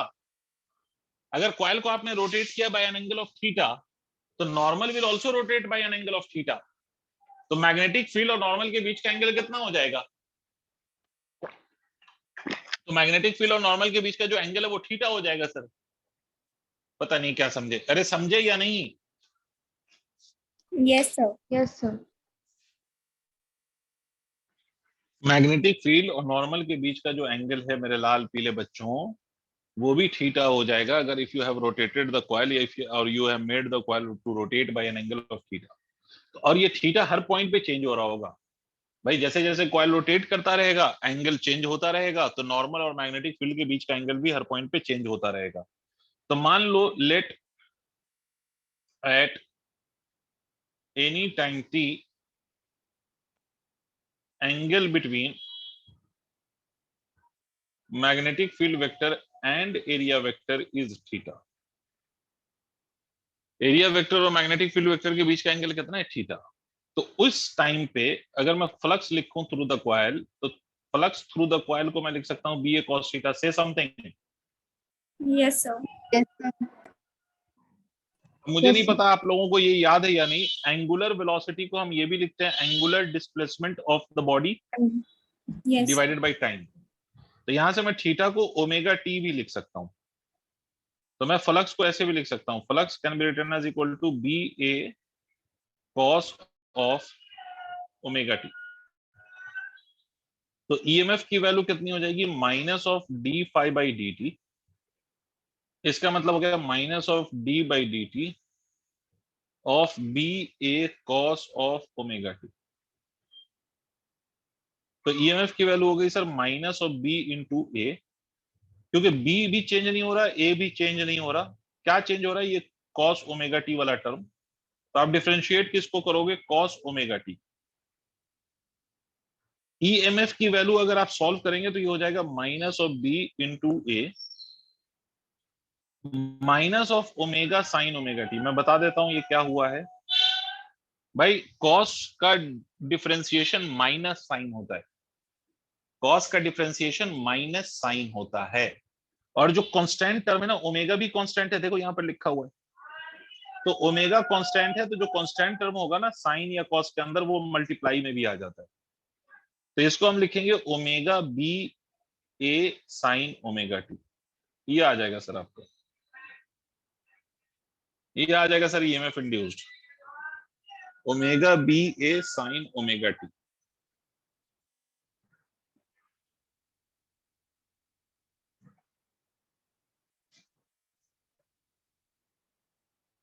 सर कुछ हजम हुआ?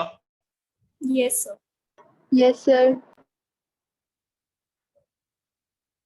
नोट करिए, बताइए तो मैं नेक्स्ट क्वेश्चन पे आऊं।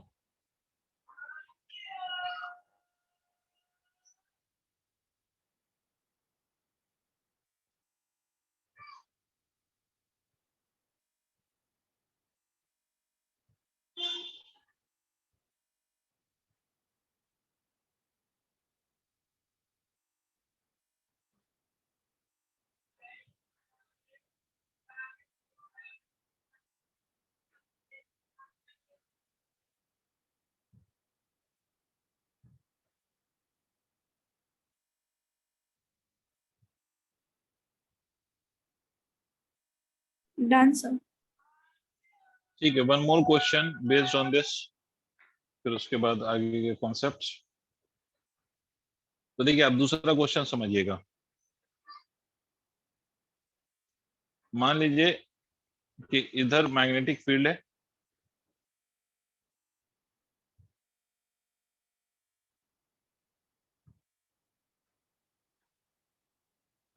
ये मैग्नेटिक फील्ड है, this magnetic field is constant, और यहाँ पर एक सेमी सर्कुलर शेप की एक लूप है। There is a conducting loop of semicircular shape. इसका जो रेडियस है वो रेडियस r है। इसकी जो रेडियस है वो कितनी है? वो रेडियस r है।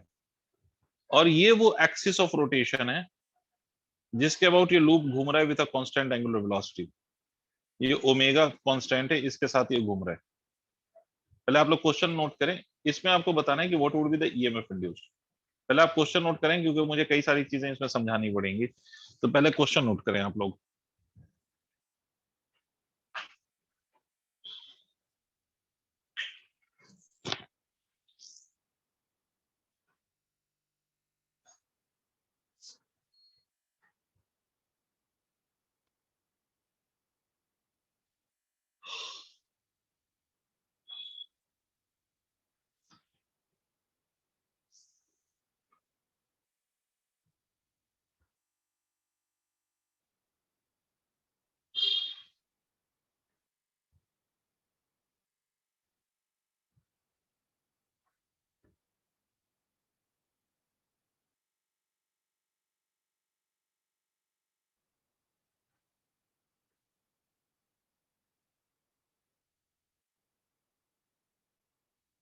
कर लिया नोट? Yes sir. Yes. ठीक है, अभी इसमें कई सारी बातें आप लोगों को समझना है। How this loop is rotating, you need to understand that. देखो, लास्ट वाले क्वेश्चन में हाउ वाज द रोटेशन, वो मैं आपको समझा देता हूँ। कि लास्ट वाले क्वेश्चन में मेरे पास कुछ है, ऐसा समझो, लास्ट वाले क्वेश्चन में this was rotating like this, ये ऐसे रोटेट कर रहा था, है ना, ये ऐसे रोटेट कर रहा था। बट इस क्वेश्चन में एक्सिस ऑफ रोटेशन ये है, मतलब ये ऐसे रोटेट करेगा, समझिए, ये एक्सिस ऑफ रोटेशन है, ये ऐसे रोटेट कर रहा है, ऐसे। ये दो बातों में फर्क समझ में आ रहा है? पहले ऐसे रोटेट हो रहा था, ऐसे, और इस बारी कैसे रोटेट हो रहा है? इस बारी ऐसे रोटेट हो रहा है। Did you understand the difference? Please respond. Yes, sir. Yes sir. इसका मतलब बेसिकली ये बेटा कि जब ये कॉइल रोटेट करेगा ना, ये ऐसे रोटेट हो रहा है, तो इसका वो रीजन जिसके थ्रू मैग्नेटिक फील्ड पास हो रही है, वो रीजन इंक्रीज होगी या नहीं होगी? जैसे जैसे ये रोटेट करेगा, जैसे जैसे ये मैग्नेटिक फील्ड के अंदर जाएगा, तो don't you think the area of this coil through which the magnetic field is passing, वो एरिया इंक्रीज कर रही होगी या नहीं? Think about it first. Yes sir, increase करेगी। Yes, sir. इंक्रीज कर रही होगी। किसी भी टाइम पे कुछ भी एरिया इसकी किसके अंदर होगी? मैग्नेटिक फील्ड के अंदर, and that area will be continuously, first it will continue to increase. ठीक है, तो पहले तो हम उस पर बात कर लेते हैं कि देखो, फिर से मैं समझा देता हूं जिनको अभी भी नहीं पल्ले पड़ा, और जो लोग नहीं बोलते हैं, कसम खा के बैठते हैं यहाँ पर, पता नहीं किस तरह के ढीठ हैं वो। तो मैं बता देता हूं कि भाई, किसी भी टाइम के बाद क्या होएगा, तो किसी भी टाइम के बाद ये कॉइल कुछ इस तरह से हो गई होगी। आपने इनिशियल वाला केस ड्रॉ कर लिया है, मैं कुछ टाइम के बाद का केस बता रहा हूं कि मान लो कुछ टाइम के बाद this coil becomes like this. इसका मतलब इसका ये region is inside the magnetic field, अभी भी बाकी बचा हुआ रीजन इज आउटसाइड, बट ये वाला जो रीजन है वो इनसाइड है। और मान लो ये एंगल यहाँ पर थीटा है, मान लो, समझ रहे हो आप? तो इसका ये एरिया, और ये ऐसे रोटेट कर रहा है continuously with angular velocity of omega, तो ये एरिया कॉन्टिन्यूअसली इंक्रीज हो रही है या नहीं हो रही है? Yes, sir. Yes sir. हो यस रही है। सर। फिर से वही दो बच्चे, हाँ, तीसरे बच्चे की आवाज आई।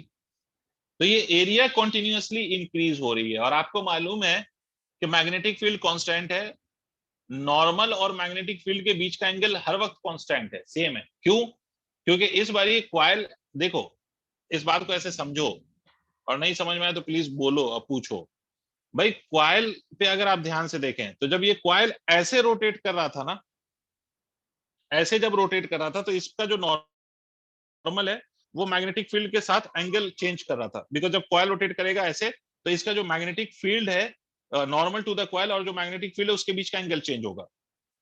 बट ये कॉइल है और ये नॉर्मल है और कॉइल ऐसे रोटेट कर रहा हो, तो ये नॉर्मल तो वहीं का वहीं रहेगा ना, कॉइल रोटेट हो रही होगी, नॉर्मल में कोई चेंज, या तुम्हें नहीं आया, नॉर्मल की डायरेक्शन में कोई आ गया चेंज सर। नहीं होगा, है ना। इस केस में नॉर्मल और magnetic field will remain in the same direction for ever. Coil को आप ऐसे रोटेट करा रहे हो तो नॉर्मल में कोई चेंज नहीं आएगा, मतलब there will be no change in the angle between the normal to the coil and the magnetic field, ठीक है। इस केस में वो नहीं हो रहा, तो इसका मतलब इस केस में theta is fixed, magnetic field is fixed, but the area which is being intercepted by the magnetic field, या इस वर्ड को ऐसे भी कह सकते हो, the area through which the magnetic field is passing, वो कॉन्टिन्यूअसली चेंज हो रही है, ठीक है। And this is the reason why there will be the change of flux and hence there will be the induction of EMF। तो देखो होगा क्या, तो हम मान लेते हैं कि किसी भी टाइम पर eight any time t area of coil inside magnetic field is A, where A is equal to what, तो इसका रेडियस मैंने R माना हुआ है, देखो इस कॉइल का रेडियस मैंने R माना हुआ है। अब मुझे नहीं पता आप लोगों को आता है या नहीं आता है भाई, अगर ये पूरा सर्कल होता है तो इसकी जो एरिया होती है, टोटल एरिया, वो होती है पाई आर स्क्वायर। आधा सर्कल जब होगा तो पाई आर स्क्वायर बाई 2 हो जाएगा, क्वार्टर सर्कल होगा तो पाई आर स्क्वायर बाई 4 हो जाएगा। मगर अगर मान लो कि सिर्फ सर्कुलर आर्क है, ये ना तो आधा है ना तो क्वार्टर है, और यहाँ पर एंगल है थीटा, तो इसका भी तो कुछ एरिया होगा। वो एरिया क्लास 10th में पढ़ाया जाता है, मुझे नहीं पता आपने पढ़ा या नहीं, एरिया ऑफ सेक्टर के नाम से। इस केस में जो इसकी एरिया होगी वो होगी हाफ रेडियस का square multiplied by theta. Area की वैल्यू क्या होगी, हाफ रेडियस का स्क्वायर मल्टीप्लाइड बाई थीटा। सोच के देखो ये थीटा क्या है, theta is the angle subtended by the arc at the centre. ये जो सेंटर पे एंगल सबटेंड हो रहा है ना, वही थीटा है। अगर ये पूरा सर्कल होता तो सेंटर पे कितना एंगल बनता, अगर ये पूरा सर्कल होता तो सेंटर पे कितना एंगल बनता, अरे पूरे सर्कल का 360 एंगल एट द सेंटर कितना होता है, 360 पाई, 360 है ना, 2 पाई। इसी फॉर्मूले में देखो हाफ आर स्क्वायर और यहाँ पर थीटा 2 पाई रख दो, तो 2 से 2 कैंसिल हो जाएगा, पाई आर स्क्वायर आ जाएगा या नहीं आएगा, समझे। Yes, sir. Yes, इसका sir. मतलब अगर कोई भी सर्कुलर आर्क गिवन है ना, तो उसमें कितना एरिया फॉर्म हो रहा है, उसका ये जनरल फॉर्मूला है half R square theta, where R is the radius of that circular arc and theta is the angle subtended by that circular arc at the center। इस चीज को मैं और कैसे लिख सकता हूं, तो इसको मैं ऐसे भी लिख सकता हूं, हाफ आर स्क्वायर थीटा को मैं लिख सकता हूं ओमेगा टी। से समथिंग Yes, sir. अभी मैंने लिख के बताया Yes, था sir. ना कि थीटा को आप ओमेगा टी लिख सकते हैं, बिकॉज ओमेगा को आप लिख सकते हैं थीटा बाई टी, तो थीटा को आप क्या लिख सकते हैं, तो theta can be written as omega T. तो इस इंस्टेंट पे अगर मैं फ्लक्स की बात करूं तो flux will be equal to magnetic field, area की जगह आप लिखेंगे half R square omega t, ठीक है, इनटू नॉर्मल और मैग्नेटिक फील्ड के बीच का एंगल हमेशा 0 रहेगा, तो कॉस 0। इसके बाद का सोल्यूशन इधर कर, ठीक है, बिकॉज नॉर्मल और मैग्नेटिक फील्ड, नॉर्मल इस कॉइल के लिए जो नॉर्मल है या इस लूप के लिए नॉर्मल, वो भी जेड एक्सिस के अलोंग है, और मैग्नेटिक फील्ड भी जेड एक्सिस के अलोंग है। तो normal to the loop as well as the magnetic field to the loop both are along Z axis, तो इसलिए दोनों के बीच का एंगल हमेशा कितना रहेगा, 0। वो एंगल चेंज नहीं हो रहा है। इस थीटा में कंफ्यूज नहीं हो जाना, ये थीटा वो थीटा है जो ये जितना पोर्शन अंदर है ना, वो जो एंगल सबटेंड कर रहा है वो एंगल हमने थीटा माना है। This angle I have considered it as theta, clear. तो इस थीटा में कंफ्यूज नहीं होना। तो अब ईएमएफ अगर हम लिखेंगे तो ईएमएफ का मतलब होता है minus of D phi by D t is equal to minus of D by D t of this whole quantity d r square by 2 into omega t। मुझे एक बात बताओ, इस पूरे क्वांटिटी में कौन सी चीज है जो चेंज हो रही होगी, ये B R square by 2 omega t में, which of these quantity is changing or So varying? omega t. तो omega T. Not omega t, only t, because omega भी तो कांस्टेंट है बेटा। omega is the fixed angular velocity, omega, खुद सोचो आप कि it was angular velocity and it was fixed, right? Yes sir.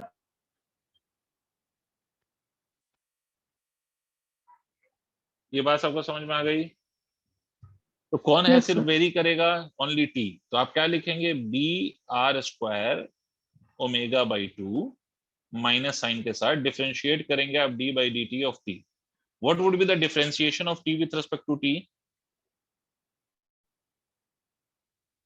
इसका डिफरेंशिएशन कितना आएगा? dt बाई dt कितना आएगा भाई? लॉजिकली भी कह सकते हो कि सर ये 1 आएगा ना। ईएमएफ की वैल्यू कितनी यस आ सर। जाएगी? Minus of B R square omega divided by 2। This is the EMF that will induce in this loop when the loop is made to rotate inside the magnetic field with an angular velocity of omega. ये होगा sir, this much of EMF will induce.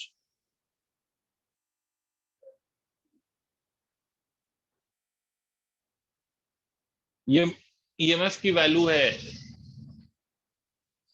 Note कीजिए।